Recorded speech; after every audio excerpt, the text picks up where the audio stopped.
Hello বন্ধুরা, কেমন আছো সবাই? আশা করি সবাই ভালো আছো, সুস্থ আছো। আমিও ভালো আছি। শ্বেতার সিম্পল লাইফস্টাইলে তোমাদের সকলকে জানাই অনেক অনেক স্বাগত।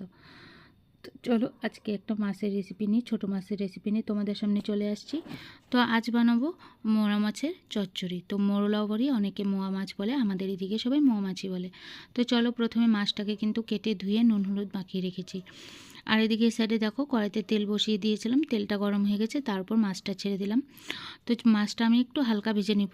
অনেকে চাইলে কাঁচাও কিন্তু এটা রান্না করা যায়। তো চলো আমি একটু হালকা ভেজে নেব। আর মাছের মাথাটা আমি একদম ছাড়িয়ে নিয়েছি, কারণ মাথাটা থাকলে একটু তেতো তেতো লাগে। তো চলো মাছটা ভাজতে ভাজতে আমি এদিকে সবজিগুলো কেটে নিই। তো চলো বন্ধুরা, এদিকে দেখো আমি সবজিগুলো কেটে নিয়েছি লঙ্কা কুচি, পেঁয়াজ কুচি, টমেটো কুচি, পেঁয়াজ কলি, বেগুন আর আলু কুচি। তো শীতকালে কিন্তু এই সবজিগুলো দিয়ে মাছের চচ্চড়িটা বেশ ভালোই লাগে। তো চলো, যেটুকুনি, আর চাইলে কিন্তু শুধু পেঁয়াজ টমেটো দিয়েও করা যায়। তো চলো আজকে মাছটা আমি এভাবেই করব। দিয়ে দিলাম তেলের উপর কালিজিরা ফোড়ন। তোমরা তোমাদের স্বাদ অনুযায়ী সবজি দিয়ে খেতে পারো।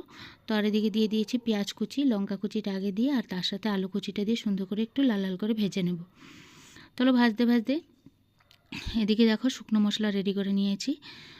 তো বাটাবুটি ছাড়াই কিন্তু এই রান্নাটা একদম হয়ে যাবে। তো নিয়েছি, তো বন্ধুরা শুকনো মশলাতে নিয়েছি হলুদ গুঁড়ো, তারপর জিরে গুঁড়ো, ধনে গুঁড়ো, নুন পরিমাণ মতন, আর একটু কাশ্মীরি রেড চিলি পাউডার, সঙ্গে একটু আমি কিন্তু চিনিও অ্যাড করেছি। তোমরা চাইলে চিনিটা স্কিপ করতে পারো। তো দেখো, এটা দিয়ে সুন্দর করে মশলাটা দিয়ে সবজিটাকে একটু কষিয়ে নেব। কষিয়ে এর মধ্যে কিন্তু আমি টমেটোগুলো অ্যাড করে দেবো। তো টমেটো অ্যাড করে দিলাম। টমেটোটা দিয়ে কিছুক্ষণ নাড়িয়ে চাড়িয়ে নেব।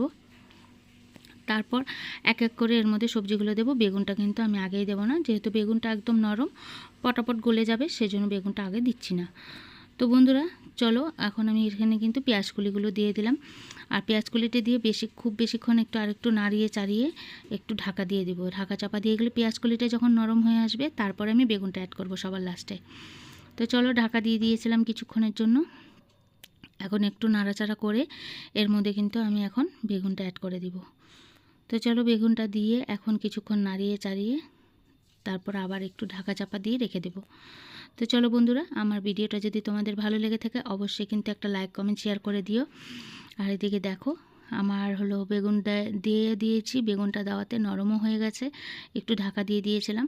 তো পেঁয়াজগুলি বেগুন সবটাই নরম হয়ে যাওয়ার পরে কিন্তু আমি মাছগুলো অ্যাড করে দিলাম।